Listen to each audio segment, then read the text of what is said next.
XLG to be here with us. Now we are going to start with some questions on the call. Please raise your hand and I will call on you. So first question goes to Hupu Baishi.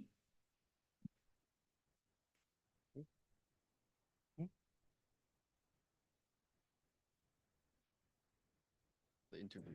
No sound. Hupu? So. Oh, hey guys. Can you hear me? Sorry. Yes, I can hear you. 好 ，OK，这里是虎扑电竞，然后很遗憾没能拿下今天比赛的胜利。然后问题给到 Raga，多伦多大师赛的时候，你说过自己还不是很适应国际赛的舞台。那通过今天的比赛以及之前石油杯的经历，有克服到这种问题吗？目前 This question goes to Raga. So you mentioned before in Masters Toronto that you haven't adapted to the international stages, but do you think you have overcome some of the issues through today's stage and also your experience from EWC? I feel like we're playing versus PRX. It's like different team level. To be honest, they have a lot of experience and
Sierra, you got the next question. Okay, thank you. Hi, Sierra Azobi, freelance esports commentator. My question goes over to, I guess it can go to No Man. We had a pretty significant composition switch on Sunset from the double smokes to the double duelist with you going from Deadlock to Neon and looked pretty comfortable despite the loss on the roll. So I was just curious, what were some of the reasons behind the change and how do you feel like you're settling into this new style? Yeah, I think it was majority a stylistic change rather than just changing agents. We wanted to kind of up the tempo a bit, and of course, I'm comfortable on a lot of these duelist agents, so it wasn't too dissimilar. Trying to play Neon with this team, so I think it was just stylistic. We wanted to try something new and up the tempo. Perfect. Thank you. Good luck in your next match. Thank you. Next question goes to Miguel. To Miguel? Yeah, hello, can you hear me? Yes. Yeah, okay, yeah. Miguel Soriano from Sons of KS. First of all, I'm sorry about the result today. My question would be for Coach Yoba. You guys showed a great form at the beginning of the match. We're head-to-head on that bind, even though it was one of PRX's strongest maps as well. The strong skills, the aim, the rotations, everything is in place. But what do you think is the soft skill that you need to improve in order to go into your next match? I think it's first of all, thank you for your question, and I think we are lacking a little bit of communication at some crucial moments because, like you can see, for example, on Sunset when we play post-plant, we have 4 guys on site and we just forget simply Oman can flank and TP. Then he just kills all 4 guys. Even that round when Forsaken is going to play retake 1v4, he kills everyone. Still, he didn't manage to win the round, but he died. But he also took all of our 4 players who die, and we lose some economy. So I think like the main problem is like most of the time it's communication, and sometimes it's like individual skill decisions because of experience lack, and also because we didn't use yet to play against that reactive teams on stage yet. Okay, thank you. Good luck for your next match. Thank you. Thank you. Next question goes to Elon. Hello, can you hear me? Yes. Hello, my name is Nerdscast or Alon, a freelance esports commentator and journalist. Again, commiserations on the loss. This question also goes to Havoya. It's more about, you just talked about how communications, kind of follow up actually, because I was going to ask about what were your guys' thoughts on your timeouts and what was your goal in trying to reset your team? Usually I use my timeouts to point out some like major mistakes and do some calls, but this time this is not like something else. It's like the same pause as usual, but I just ask my team to first of all play together, secondly hear each other, and thirdly shoot heads. And that round when we play pistol round on Sunset, when we were defense, we got 3 guys flank, and this is the perfect example of how we didn't hear each other when everyone is screaming our solo player to defuse and he's not reacting fast enough. So that milliseconds worth us pistol round and next round since we have eco. Thank you. Thank you. Thank you. Next question goes to Adli Alian. Hi, this question is for Coach Voya. First of all, I'm sorry for the loss. So in Bind, you've gone back to your normal compositions with the race, but earlier during the VCTCN playoffs, you did try the different composition, this time with the single duelist from the Waylay. In your opinion, what do you think works and what do you think doesn't compared to those two compositions? And do you think Waylay would have been a bit more comfortable in this case? Thank you for your question. For me, it's always the same answer for that kind of question is like, I try to make all of the players comfortable with the role. And in case of swapping duelists from Waylay to Raze, from Raze to Euro or whatever,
问题想问一下海贝位选手，就是你自己对这场比赛的本来的预期是什么样的？然后打完今天这场比赛，你觉得会不会对你后面的比赛会有什么影响？本来的预期吧，觉得还是有机会赢吧，只是今天自己没有发挥好状态什么的，然后对之后的比赛有没有影响，可能就回去多练枪，然后复盘嘛。好，后面比赛加油。Yeah. The question is for Happy Way. What was your expectation towards this match? And after the loss, will it do any impact on the following match? Happy Way answer like, I thought we could have won this game. We got opportunity to win, but obviously I was not in the best form today. Maybe after coming back, we should do more review and like do more routine stuff.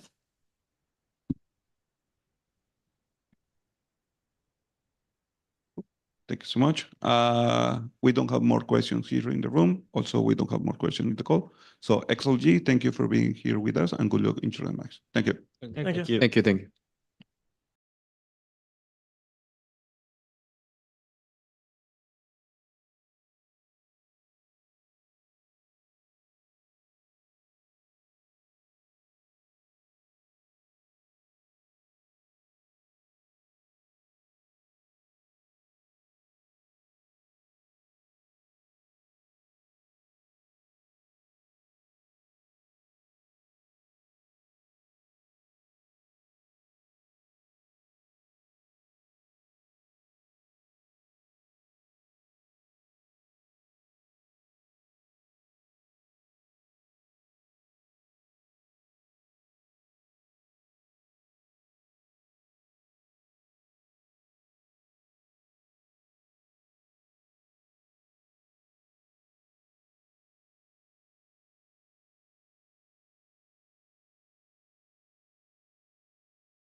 Welcome back to this press conference.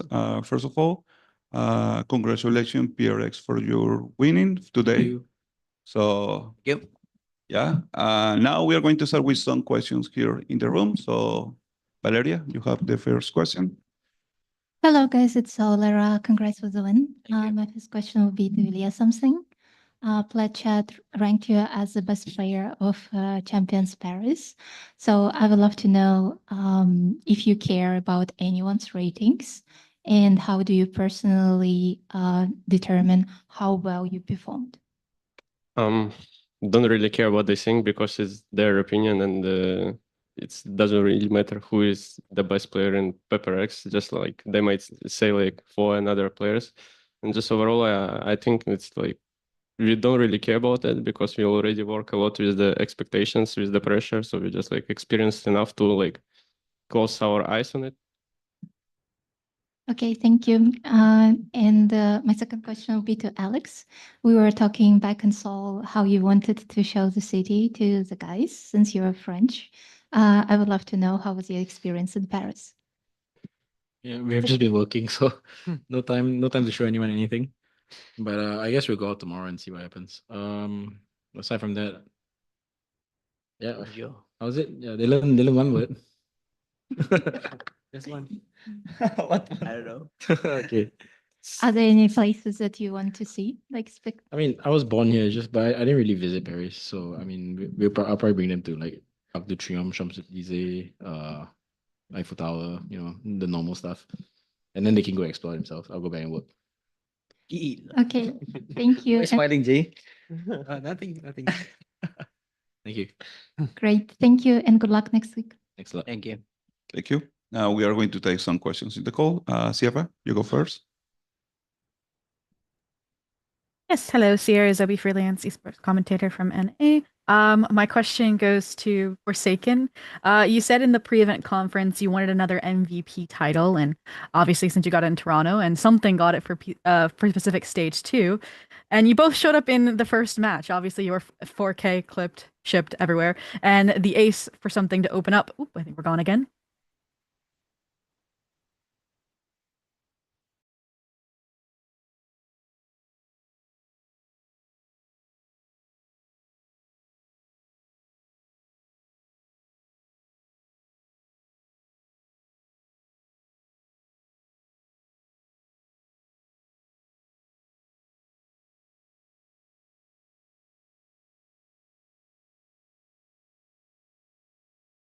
So reminder, the question was over to Forsaken. It was about a head-to-head between you and something in terms of who you think is going to win MVP, because you've both kind of started out with a bang, the something getting the first Ace of Champions and you having just an insane 4K clip. I mean, my biggest goal here is to win the VALORANT Champions trophy, of course. I think it doesn't matter who gets the MVP, but you know, I'm just thinking like if I get the MVP, it's like a bonus, you know. So it doesn't matter if something at the MVP and it's good for him. If anyone else is also good, so I just want to win. Yeah. Perfect. Thank you. Thank you. Next question goes to Sofia. Hello, guys. Sophia from esports.gg here. This question is for a coach, Alex, as well. We always see you stressed on the coach's camera, which his hands up being very funny. Can we safely say that coaching PRX is one of the most stressful jobs that you ever had? I mean, for sure, my entire life, yes. But I think all coaches are stressed, you know. Like you're watching them and you know that you cannot control the outcome because you gotta trust the boys do what they practiced, and stressful to watch, I think, for anyone. Thank you. Thank you. Thank you. Next question goes to Miguel. Hello, guys. Miguel Soriano from Sons of KS in Latin America. My question would be for Forsaken. Back in 23, a couple of years ago, you guys were on the big stage in grand finals against CG, and it slipped for very little. Right now, well, afterwards, you had a rough year, and then you're back on your feet. You're coming back stronger. And what do you think is going to be key this year in order to grab that trophy, to get your hands finally on that Champions Trophy? I mean, I think it's always the same. Like in Toronto, I would say we trying to be like don't lose to ourselves, because every time we play bad means like sometimes we kind of like lose ourselves. Like maybe someone angry or the vibes is not there. Like everyone bringing like negative vibes. So we try to like make everything balanced in terms of the vibes, of the mood of everyone, so that we can play better and help each other in the game. So I think key, I would say this, and maybe be confident. Yeah. And just a follow-up question. In which hand are you going to use your MVP bracelet that you're going to win this year? This is asking you. Oh, sorry. In which hand are you going to use your bracelet for MVP this year? The second one you're going to win. When you win Yeah. your second MVP, which hand does it go to? Left. Both. Say both. Same lah. Same hand. Wearing two. Yeah, wearing two. Left hand. Left hand. Thank you. Good luck for your next match. Thank you. Next question goes to Adi Adian. Hi, Ali Adian for VLR.gg. This question is for Coach Alex. During the map veto earlier, we've seen you banning both Abyss as well as Haven. It was quite a bit of a surprising to see, because during Pacific you were really doing well on Haven, and of course, Abyss has been entering the map recently as of Champions.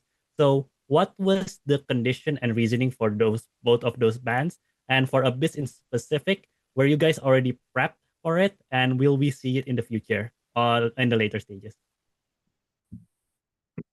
I think it's just a matter of like practice on the map. We started practicing Abyss already, but it's a little bit later than XLG. You know, XLG, they I think China finished like 1 or 2 weeks earlier. So we know that they will have more practice on the map than we do. So it was a logical ban for me. And for Haven, you know, it was more like we know that XLG has good stats on the map. So just chose Ascend instead of Haven for that moment. All right, thank you for the answer, Coach.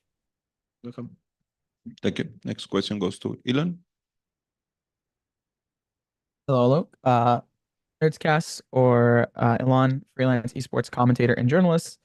This question goes to the first question goes to anyone on the team, but I will send it primarily to maybe Ilya and Jing.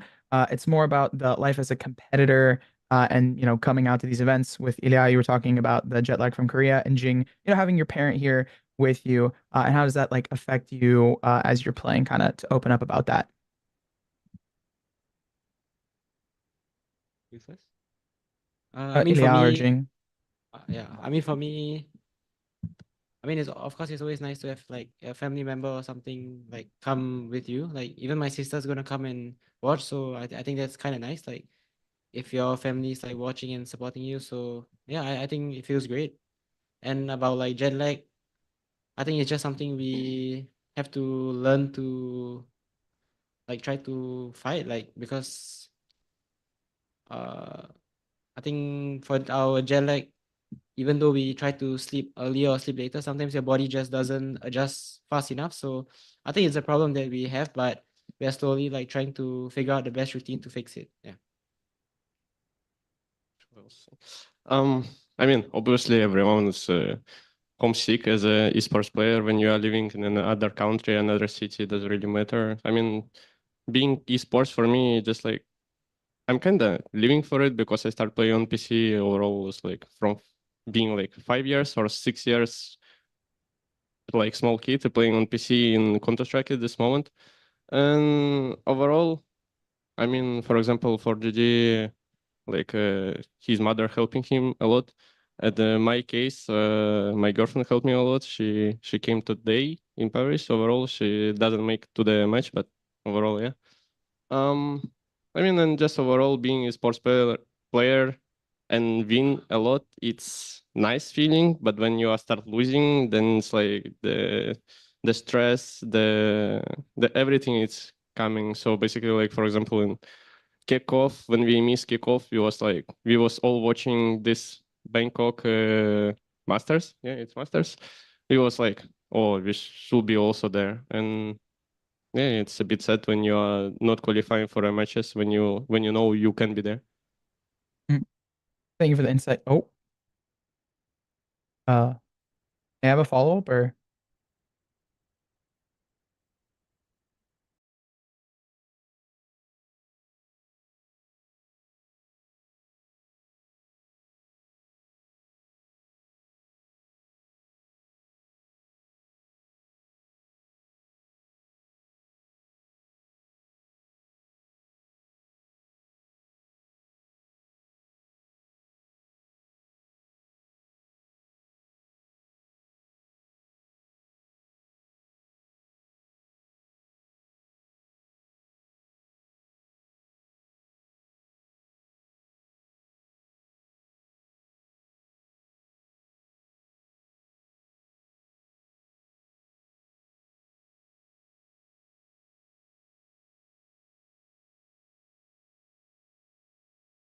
They might have wanted a follow-up if possible.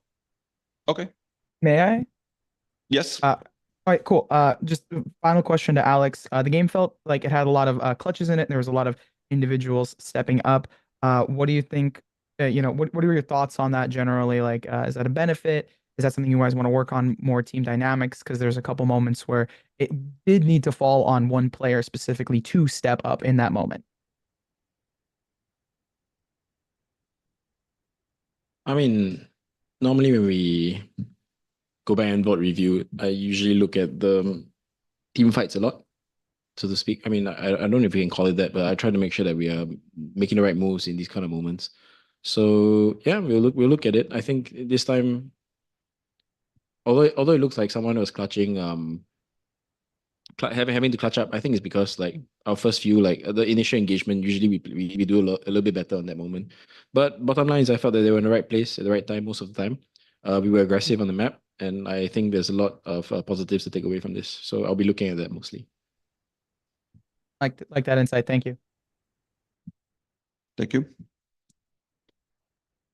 Sieva, you got the next question? Yeah, of course. Sierra Zoe again, and a freelance esports commentator. This question goes over to Devi.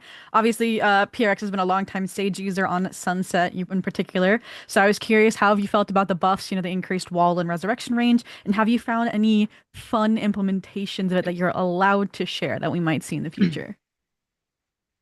I think for Sunset it's way easier for me to wall, especially the A if you're coming from the left side as attacker. And also you could do the cross wall from B main now, like how the old Sunset was. So I think it's good for me since I don't have to risk myself from dying now. And it's quite scary to wall the left side, like from A, like people can be like on top of the boxes and stuff. So yeah, it's definitely very good.